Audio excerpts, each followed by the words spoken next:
do all these things, and it's not like you're just doing that outside. People are making crafts in class, like you make Christmas trees and Easter bunnies and things like that.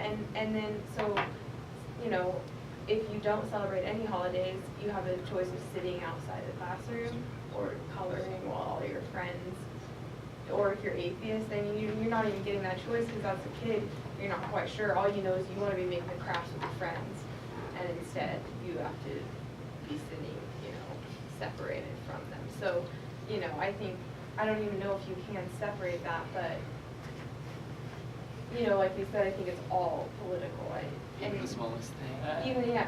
And that's the smallest thing. I think if you take it all the way to the other part of it, I mean, our government hasn't been able to pass a budget for 3 years because we can't separate economics and politics.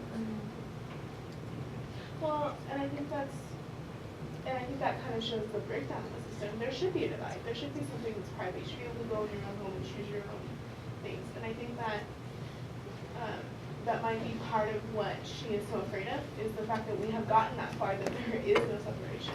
Well, I think she's afraid because if everything's political, it's no longer comfortable for her. She wants to have that like sanctuary private. But like if you take that away, once you come to the realization that everything's public, you know, you get uncomfortable.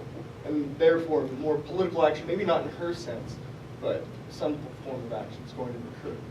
There's an essay that she wrote called We Refugees, where she talks about citizenship and how important citizenship is to personhood in the world.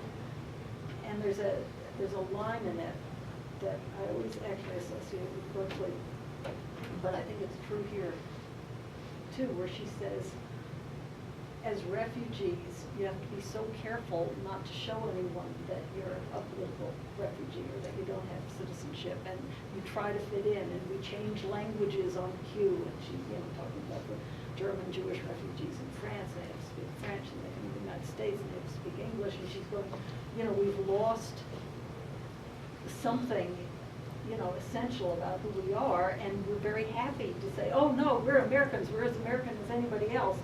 And she says, and it's a kind of an insane situation where you have to be, and I remember this line, sort of political when you're doing things like buying milk and bread at the market. In other words, you don't want to show up and sound too German or too Jewish, or, it's occurred to me because on the one hand, it's very annoying in Berkeley, you know, I mean, but it happens here too, and it's sort of right. You know, you've got to buy locally grown, organic, non-hormone, non-pesticide, fair trade. I mean, there was an immigrant cafe owner in Berkeley was voted out of business because he wouldn't use free trade coffee beans. And it was, you know, I mean, it's just an example of what can happen when the public and the private spheres get intermingled. And I think, you know, on the one hand, you're right, it's everything. I mean, one class once, I had a student who was, you know, he was kind of my devil's advocate always in the class. He was, you know, a very good student and very Republican, and, you know, was always arguing with me, and I, you know, counted on that. And I remember one time him saying, oh, I wouldn't be caught dead in Trader Joe's, that's for Democrats. And yeah, I mean, it was absolutely true, sort of. You know, Whole Foods, I'm not sure, it's kind of, you know, that's the upper class Democrat store. Everything in Whole Foods is Yes, made in China. yeah, you know. Or whatever, what's that? So- It's across the whole market, organic foods. I mean, okay, wait. Yes, so, you know, so we. There's Trader we do Joe's. have- We do have a situation. Winco. There you go, yes, Winco is blue color. I go So, I mean, on the one hand, this demonstrates, I think, what Eric is saying, which is that every little thing is political. And on the other hand, what Shannon is saying about, I think that is Arendt's fear, is that, you know, when politics invades what brand of milk you buy, that perhaps we have lost a certain sanctuary. Let me ask, and I know this is, I mean, there's some good stuff going on here. I'm kind of having a good time. Are you having a good time still? You should probably ride this out as long as you can, right? What? Just keep riding it out. Yeah. As long as we can. Because I think we're kind of covering some of these questions, a lot of them actually. This seems to be the one, what happens when public and private are blurred. And I was kind of, it occurred to me as, before I launched into my discourse on the politics of grocery shopping, you know, because I think that's a part of why it would be very hard to actually get, it's unrealistic to think of people coming together to talk and creating a new dialogue that actually involved everyone. But I was going to say, what is the greatest threat to freedom that you see? And I wanted to drag Robert Reich into this and see, see what his input is. Well, I think with the blur between public and private, if everything is political, then I think you lose the choice, because you're stuck in a world where you have to defend every single thing you do, from deciding to where you go to school, where you grocery shop, what newspaper you read, if you take birth control. I mean, like every little thing becomes a political issue, and then you start having contradictions within yourself. Because if everything's political, if you do one thing and then you turn around and do another, and then everybody's like, oh, wait a minute, that seems to be a problem a lot of the time now, especially with this presidential race. If every issue is political, if I have a definite issue on one, but then I think something different is on here, now there's a conflict within myself, because I'm like, holy crap, like there's no streamline, there's no place where people can go and just be like, you know what, I'm just gonna buy this can of milk and be done with it and eat my cereal. Well, I think that things become political for a reason. Like, the reason why grocery shopping is political is because our food system is quite frankly disgusting. So, And it impacts people, and right? yeah, and it impacts people. I would like to know, where my meat comes from, or where my milk, or whether or not I want to avoid those things altogether. And that's, or like birth control, wouldn't be a political issue unless somebody was trying to take it away from me, That's Or true. make you get it. Yeah. But I think it should be a personal choice, not something that is debated. Can it be? Yeah. I think it should be. I'm not sure if it can be, but the problem is that when everything becomes political, Shannon's saying, then everything becomes a struggle and there's no middle ground. Because if it's up to like what, who I'm having sex with at home, whether I'm taking birth control, whatever, then there's nowhere that you go to have a struggle, which I think should be the whole point of public space. And then back away and say, oh, hey, we're still human, we still got a sanctuary. When everything's a struggle, then there's no place to compromise, no place to, there's nothing. Yeah. See, I don't know. This might be kind of off subject, but I think like I'm not a Quaker, but I grew up around some of them, and like they're the type of people, a lot of them, where they are like every decision they make is like got the weight of the world on their shoulders, and I think it's possible, in a way.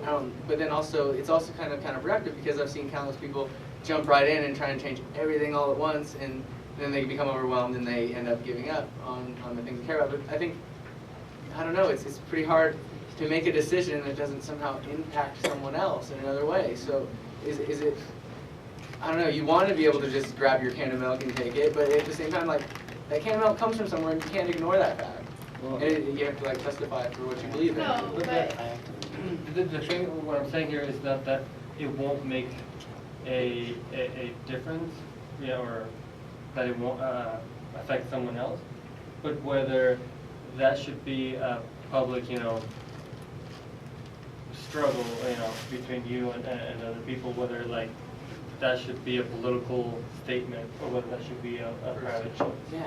Or if you I think that's my problem. Or, I mean, the simple fact that, like kid said, if you walk into Whole Foods, oh, you must be a Democrat. That shouldn't be like that. You should be able to walk into Whole Foods and be like, I just want organic greens, that's all I want. Yeah, and I want to help people, Yeah. because I feel that helps people. There shouldn't be a political stigma attached to every decision.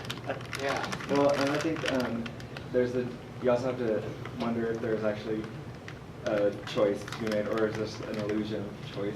And because if it's if you like personally, I don't like, you know, for instance, like Walmart, the big corporation. I don't want to buy my food there because I don't want to, you know, give them profit, and I would rather buy from my locally grown. But I think like sometimes I feel like it's just not gonna make a difference if I do that or not, because and because, you know, there's other forces that control it that are much more powerful, the money, the big corporations, the big politics that are just getting bigger and bigger, and they might make you think that, yeah, you have a choice between shopping and choosing which, you know, place you say give your money to, but at the end it's not going to be the deciding factor about which, I don't know, which But is survives. that lack of choice something that's just happened, or is that lack of choice an effect of losing that boundary between public and private?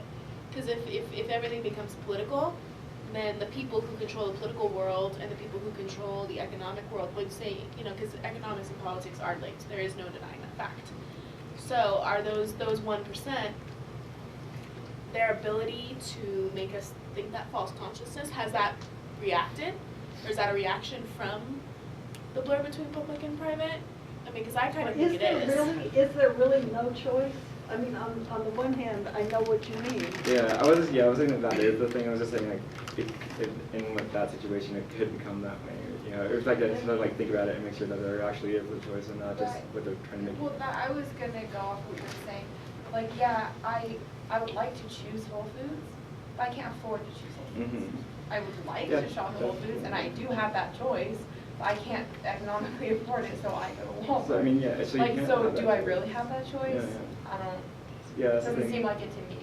And they might make you think that you're entitled, you're empowered because you have a choice between two different things, but Yeah, it's like, well, you have the choice. yeah, but it's like, and the two different choices that you have are the lowest of the choices, but they're like, you have this choice to choose, but, you know, so I feel like that's a real big threat to freedom. And actually, yeah, and going back to Marx, I just can't ever forget this line where he's like, they drag you with your gold chains.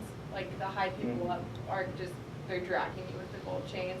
And it's like, it just is that thing, it's like I have the choice between bronze chains and gold chains, myself chains. So like, I think it's going back to that fictitious, do I really have a choice kind of thing. So I agree with them that I don't know if that's a blending of public or private, but. Same goes with like presidential candidates too. Like you don't really have a choice. They're just similar. It's the same thing as like a product.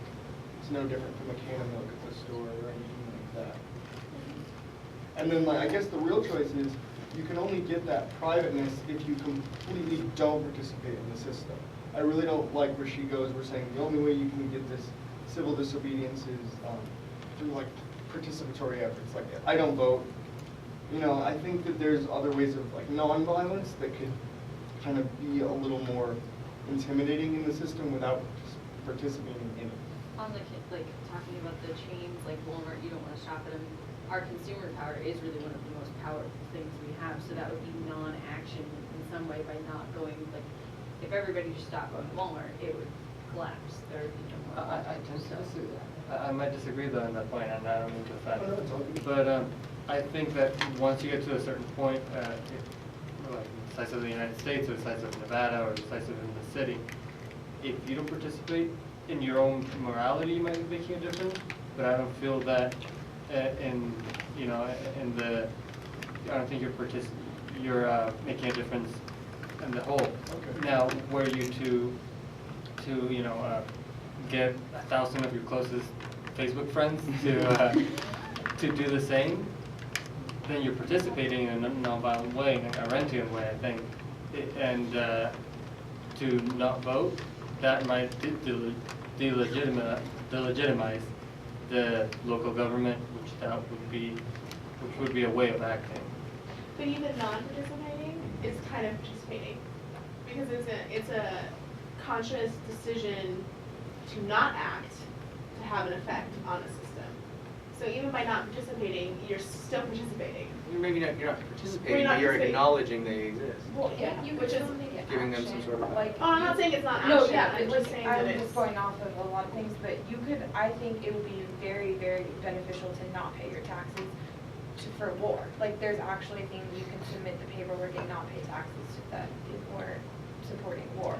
So if you say I submit all the paperwork and I'm not paying taxes to support war, and I write a letter saying I'm not paying these taxes because I don't support this war and all these things, maybe my one little like $100 of not paying war like doesn't help this year. But say I like talk to all my friends, I'm like, oh, I have to pay less taxes, everyone. Like, you should want to pay less taxes, even if they do it for selfish reasons. Say, like, by me just vocalizing what I'm doing, that can spread into like a really, really active thing, I think. But I think that's different. Now you went from not paying taxes to going out into the public square. But that's what I'm saying, I think there's a combination of those things, and you have to do both to make it work. I don't think. You can not participate, but you But need you to still say have to what's like, going yeah, on. you still have to like write that letter You have saying to why use you're your not paying speech, taxes. like combine the speech with the action. Yeah, you can't just do one or the other, I think you have to have a combination. And I think it's like becoming more, like, just it's exponentially more easy to spread, to speak with the social media, Facebook, like, other uprisings, and so I think that's, like, because in the past, I feel like that situation, if you tell your friends about not paying the taxes, then it seems like impossible for it to actually get to the point where it make a difference with that amount of people, but I feel like in the future, it's not crazy to think that something like that, not necessarily that movement, but an idea could actually catch on amongst like enough people to make a difference in the future. Well, look at that Coney thing. I mean, it didn't actually happen, but within like 3 days, everybody's Facebook had, I mean, my whole like, the little news feed was just covered in Coney. I didn't really see any posters. I don't know if it was super effective. I didn't ever look at it again. But, I mean, that idea for at least a few days went viral, and And everybody. I disagree with it for certain reasons, which hang up all these people hate me signs. for, but there's actually No US one did special, it.